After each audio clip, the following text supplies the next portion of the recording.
What are we doing? Matthew chapter 7. Let's go to Matthew chapter 7. I want to read that text one more time. Matthew chapter 7, if you've got a Bible. Matthew chapter 7, verses 24 to 27.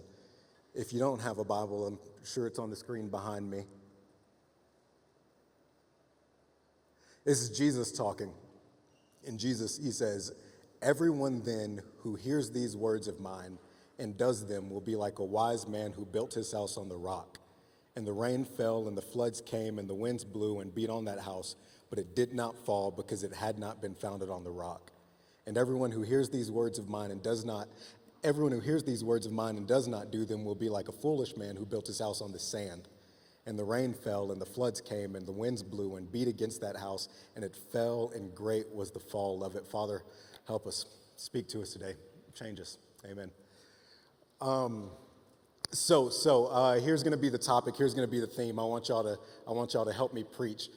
Pick a partner. Just pick a partner and tap them and say, "Friend, I'm under construction." Now go to your second choice. Pick your second choice. "Friend, you're my first real choice, but I'm under construction." Cool. Our theme today, our overarching theme is going to be this phrase, under construction. So my wife and I, in April of 2020, we moved from a loft downtown, which was like a dream house, into an actual house in like a neighborhood that wasn't a loft. No one told us what it actually meant to own a home. I grew up in a public school system where they taught me Pythagorean's theorem. They taught me this, check this, finish this for me. They taught me this one, conjunction, junction, what's your? Yeah, they taught me that. They also taught me this. They taught me not to ask, can I?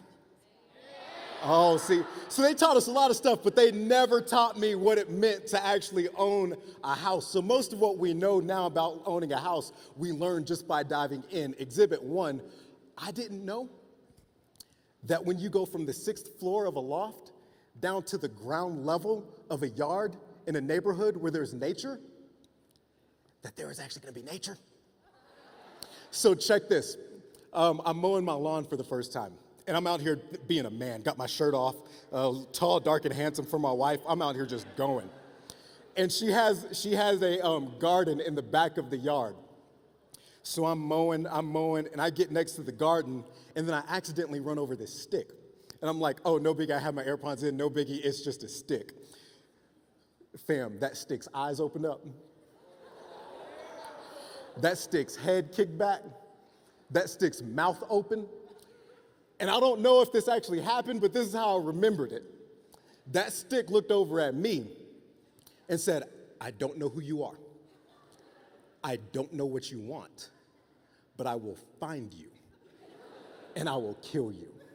So I'm like, bet. So immediately I run into my house. I hit the Heisman on my Doberman named Tank. I hurdle over my Aussie named Roscoe. I pick up a shovel, run through my back door, go to the furthest corner of my house, and I'm hiding. All my wife saw was a black blur and a shovel. And so she finally comes and she's like, "What are you doing?" And I said, "There's a freaking Demogorgon outside."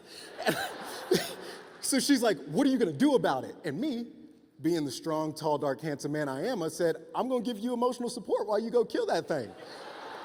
So no lie, check this. No lie, my wife's walking outside, she's walking out the door, and I'm back here like this. So we finally get out to the Demogorgon, and my wife is like, "Bro, that's a garter snake." And I said, "It's the devil." And so then she gets all cute and fancy with it. She's trying to like do this and shoo it away. And meanwhile, I've peed my pants twice. So finally, I'm just like, "Woman, get out the way." I give it one good hit with the shovel. I swear I heard its homies. So I run in the house. Look, I didn't just come here to preach. I came here to run. That's how I learned that nature was in nature. Here's another thing I learned about owning a house. And some of you adult leaders who own a house, you'll agree with this. When you own a house, stuff is constantly under construction.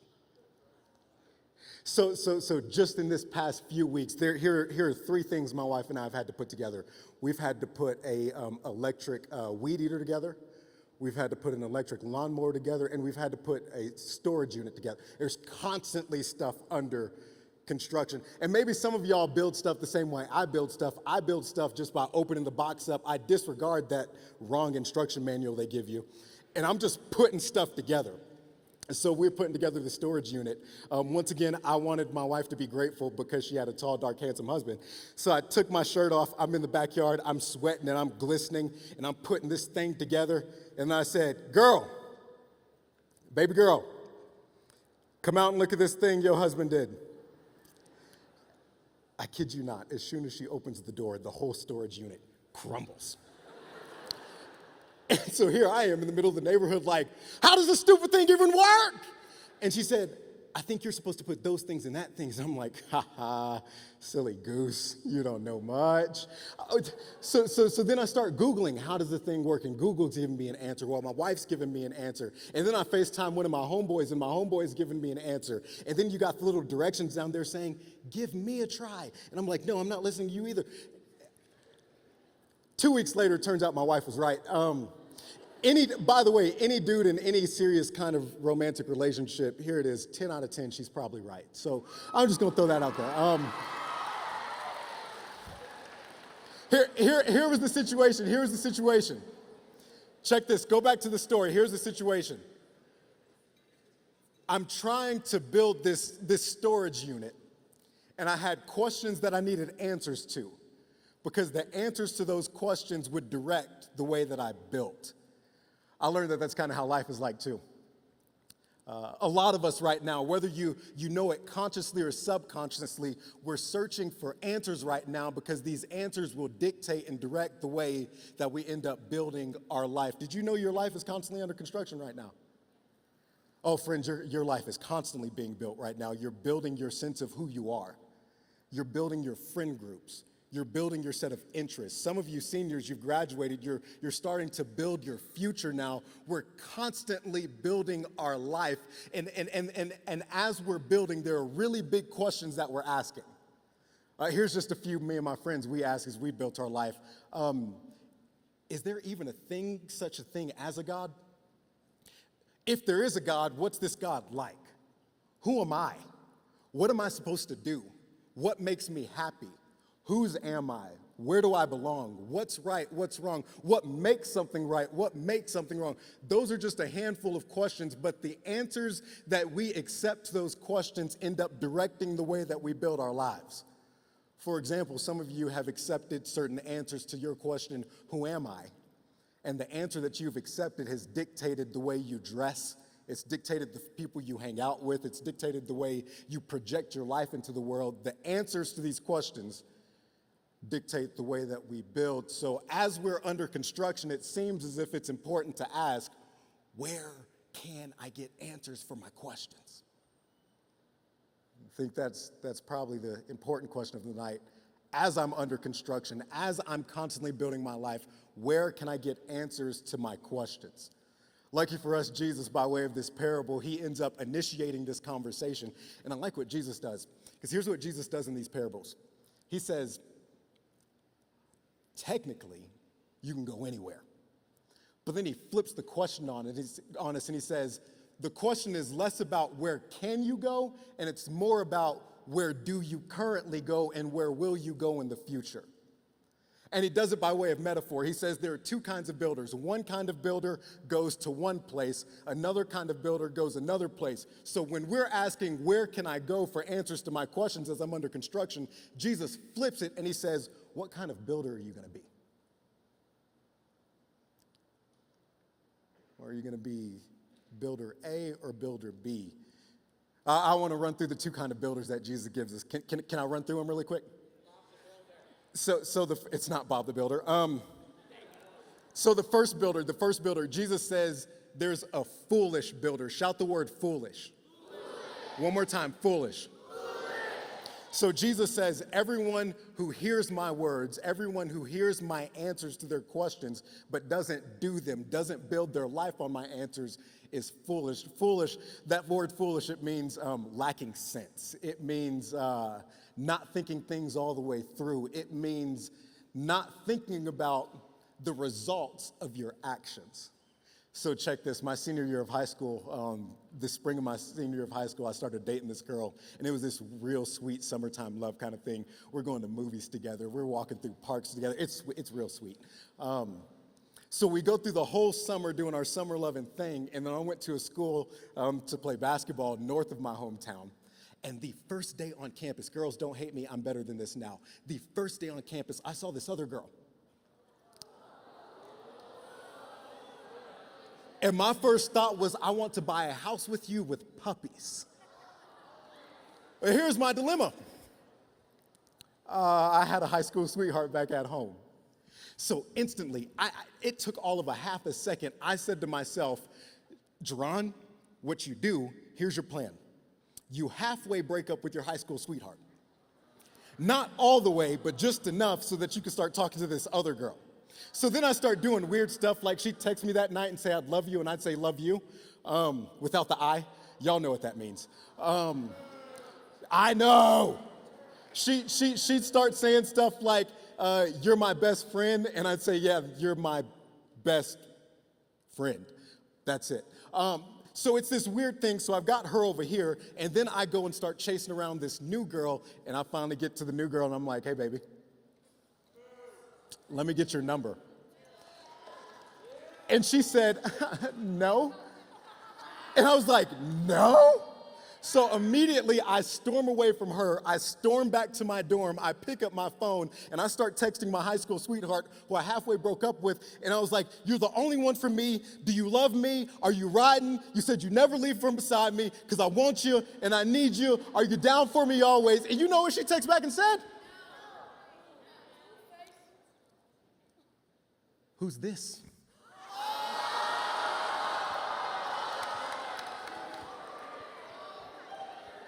Apparently, I didn't actually think it all the way through and realize when you break up with the girl, she actually leaves. I didn't think about the results to my actions. Jesus says that's what foolishness is. Foolishness is doing something, coming up with a plan, a life plan, and not thinking about the results to your actions. Specifically, he says, if you hear my words and if you hear my answers and don't actually build your life with them, you're foolish. You're not thinking about the results to your actions. Jesus, he has a younger brother named James who wrote the book of James in your Bible, and James says it this way. If you hear Jesus' words, if you hear Jesus' answers, and don't actually build your life with them, he says you deceive yourself. Oh, James was at this way longer than DJ Khaled. James would say, so you've grown up in youth group, but you actually haven't grown to do what Jesus says. Congrats, you've played yourself. James would look at you and say, you memorized all of those scriptures, but you actually didn't put them into practice. Congrats, you played yourself. Oh, you can talk the talk all you want, but you actually haven't walked the walk. James, Jesus' little brother, would say, you're deceiving yourself, you're foolish, congrats, you played yourself. And I don't think it's just foolish for us to hear Jesus' words and not build with them. I think Jesus is saying it's foolish to build with anything other than his words. Because hear me, even if you're not accepting the answers of Jesus, you are accepting somebody's answers. Whose answers are you building with? Somebody on social media? Saying just do this and then you'll actually be a happy person? Some friend telling you to look inside and determine what you want to be true? How'd that work out for you? You can't even halfway put together a good outfit. Whose words are you listening to? Somebody on TikTok? Some of us, listen, here's the thing. I've grown up in church all my life. Here's the thing. I'm in church now. I'll proudly proclaim, I listen to Jesus' words, but when I say I'm listening to Jesus' words, I'm actually listening to what someone says Jesus would say, as opposed to actually going to Jesus' words in the Bible. Oh, I'm building with Jesus' answers. No, it looks as if you're building with somebody random on social media's opinion about what Jesus' answers would be. Whose answers are you building with? Jesus says, if it's anything less than mine and only mine, it's foolish. You've played yourself. You're deceiving yourself. What makes it foolish, Jesus, he says, here's what it's like. It's like deciding you want to build a forever home. Chip and Joanna Gaines, somebody on HGTV. You want to build a forever home, and you decide to go to South Beach, Miami, and plop your forever home right on the shore. And it looks real pretty at some point, but then one storm comes through and your whole house crashes and washes away. What he's saying is that when you accept and build on any other answers that aren't his, your foundation, your support system will not hold you up when life hits you. It just won't work. I can't swim, so there's that, confession. And my friends, they love to swim. So they all wanted to play chicken a few years ago. In the swim. Y'all know what chicken is, yeah? Where you put somebody on your, okay. So they wanted to play chicken a few years ago. And one of my friends, believe it or not, is smaller than me. So he wanted to be my partner on my shoulders. So I'm like, cool, you remember I can't swim? And he was like, oh no, you're good. We'll just play in the 4-foot area. And I was like, cool. So I put my friend on my shoulders, and we looked like an absolute unit. We look real good up there. He's on my shoulders, both of us muscle, and I'm wading into the 4-foot, just, and we get there, and all it took was the person on top from the other team to tap my friend. And I cry bloody murder. I swear a shark touched me. So I'm over here, get some water in my eyes, everything blacks out. I throw my friend off, and then I start drowning in the 4-foot. For half a second, we looked real good. But it didn't matter, because when my friend got hit, I wasn't strong enough to hold him up.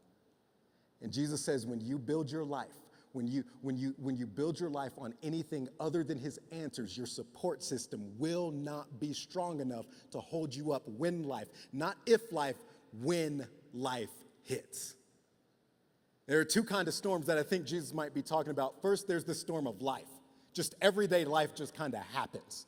Stuff just happens. Life gets hard. I know a lot of you know that.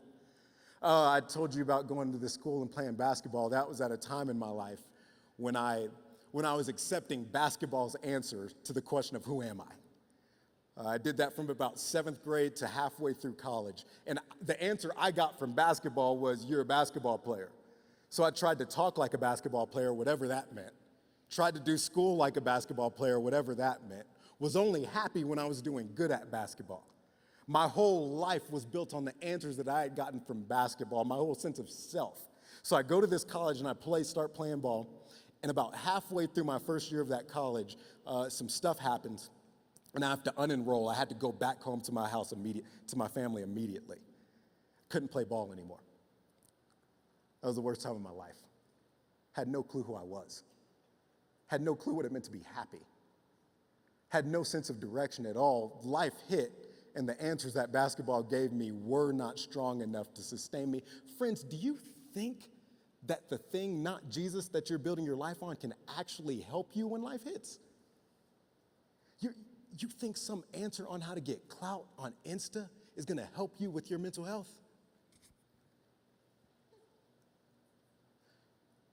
You think having a pair of shoes, I love to shop. You think having shoes that your friends think are cool will help you when your family gets rough? Jesus says they can't hold you up.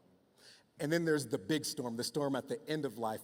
Jesus, he teaches that at the end of it all, when we all die, we'll all stand before God and God will judge us. He'll inspect us. Those of us who pass the inspection will spend forever with him. Those of us who don't will spend forever without him. And Jesus says, if your life is built on anything other than my answers, they won't pass the inspection.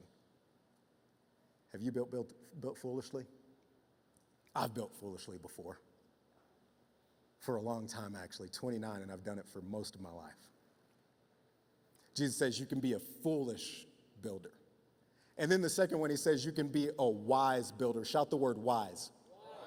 One more time, shout the word wise. Third time, shout the word wise. So Jesus says, anyone who hears my words and does them, anyone who hears my answers and builds their life with them, they are wise. Here's what wise means. Wise means understanding, fully understanding. So I know a guy, when he went to college, it's not me. When he went to college, he was terrible at academics. But he decided that he was gonna work really hard on a final project one year. So he started working on it a few weeks early. He's pulling all-nighters. He's doing his best work. He's like, yo, the school needs to hire me after this thing. He finishes, he says, I'm not gonna wait till the day to turn it in. I'm gonna go take it to the professor right now in her office before due date. So he's walking with this assignment across campus and he storms and he opens the professor's door, doesn't say a word to her, opens the door, slams that thing on her desk, doesn't say a word, walks out and thinks, I killed that thing. And then he said the next week when the professor handed papers back, you ever got a paper back where the professor kind of folds it over like that? He said that professor folded over his best work, and on it, it had a big old red F and a note that said, great work, wrong assignment. He didn't actually know what the assignment was, which meant he didn't know what to do. And he also didn't understand how to do it. But on the other end, my wife, she just graduated with her master's a few weeks ago, and she had this, she's not here, but clap for her, I guess, I don't know. Thanks. I'll tell her y'all did that. She had this big final project that she got 100 and extra credit on it. My wife, she knew exactly what kind of assignment it was. Therefore, she knew what to do, and therefore she knew the best way to do it. She fully understood the assignment. Check this. Wisdom is fully understanding the assignment of life. It's fully understanding what a situation is. It's fully understanding what life is. It's knowing what to do and the best way to do it. Jesus says, when you build with my answers, you're fully understanding the assignment of life. But you know what I've noticed?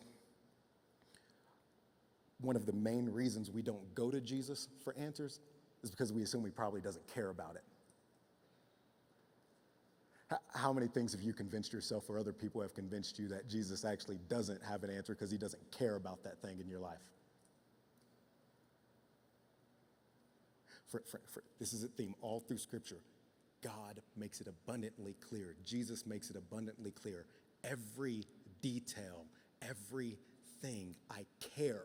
I have an answer for it. That thing keeping you up, Jesus says, I'm thinking about it. That thing you're questioning, Jesus says, I have an answer for it. Jesus has an answer for everything. Everything. And he says, when you build your life on my answers, he says it's like building your forever home on a solid rock, on a solid foundation. The storm will come, but nothing will happen. It'll come and it'll go.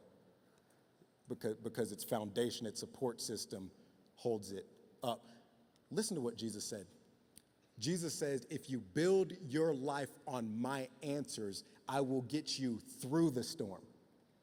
Listen, some of us might be on the precipice right now, on the brink right now of walking away from Jesus because we've given him our life and life got hard. Jesus never promised the storm won't come. Listen, Jesus never promised it won't get hard. Jesus never promised you won't be uncomfortable. Jesus never promised you won't have long days. He says, I'm not promising to keep you out of the storm. I'm promising to keep you through the storm. I'm holding you through it every time life hits.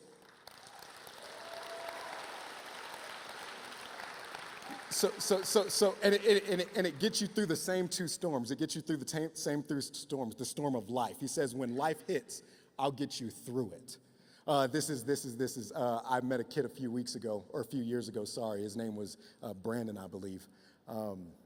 He was telling me about a story. He said he was questioning. His big question was, where do I belong? And he ended up taking Jesus' answer. Jesus says, you belong with my people and my family. So Brandon ended up building his life on that answer, which means he started to fully give himself to living with the family that Jesus has given him, which was youth group. And check this. He says 3 months after he started going to youth group, both of his parents got divorced. He said, I was more anxious than I'd ever been. I was more sleepless than I'd ever been. It was the hardest time of my life. But when I was talking to Brandon, it was 2 years after that. So my question was, Brandon, how on earth, you talk about this thing like you shouldn't have made it through. Why are you here and why are you happy?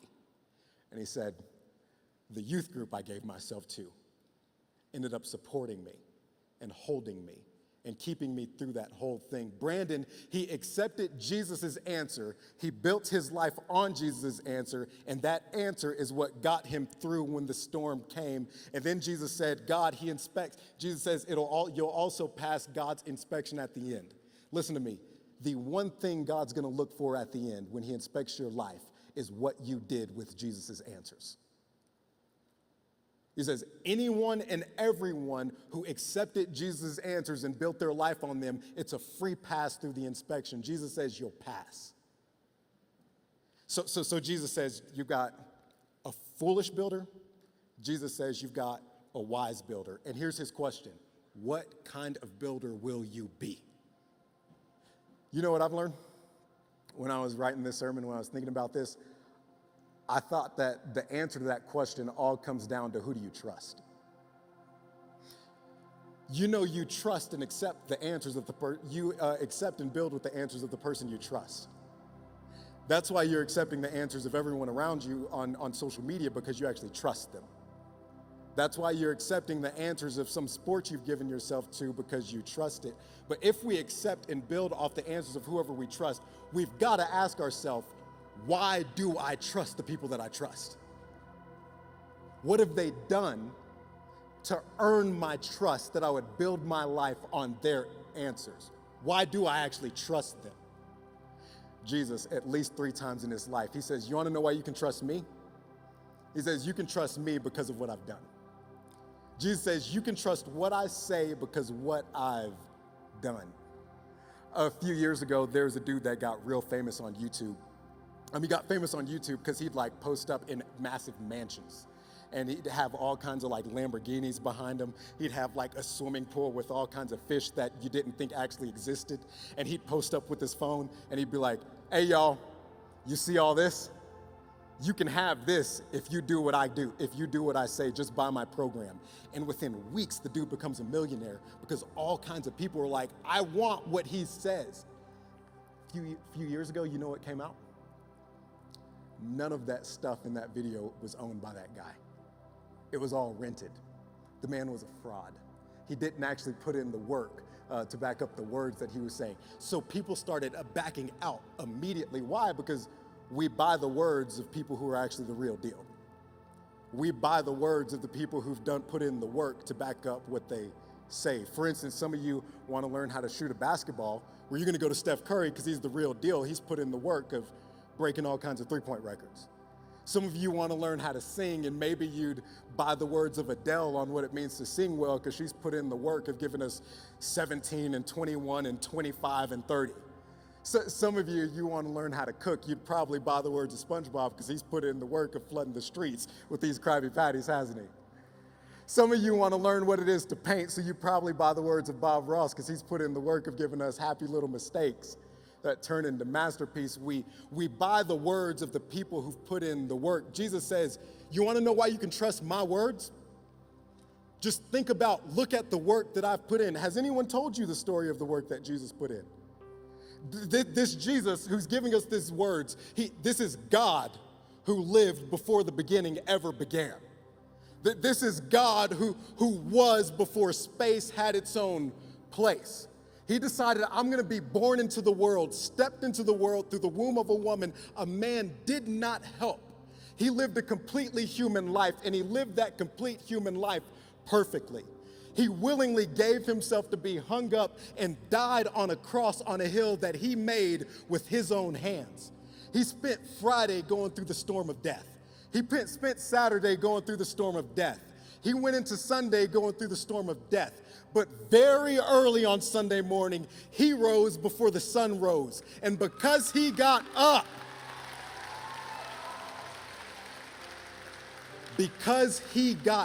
that proves that that man is God.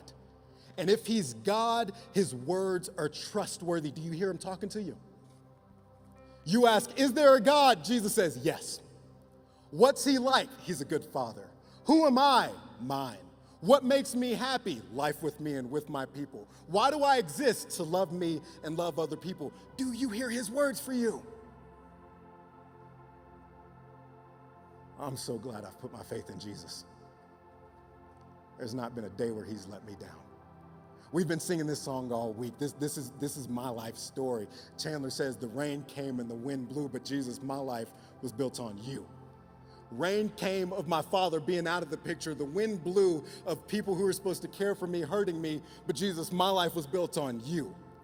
Rain came of both of my grandfathers dying in the past year. The winds blew of my family being hit with other tragedies, but Jesus, my life was built on you. Rain came, wind blew. My wife and I had crisis hit this year that cost us $15,000. That's all of our money. But Jesus, my life was built on you. And I know I'm safe with you. And I know that I'm going to make it through. Whatever may come, whatever happens, friends, you will be so glad if you put your faith in Jesus. He's faithful through every generation. So here's the question. Why would he fail you now? Let me give you a little secret. He won't.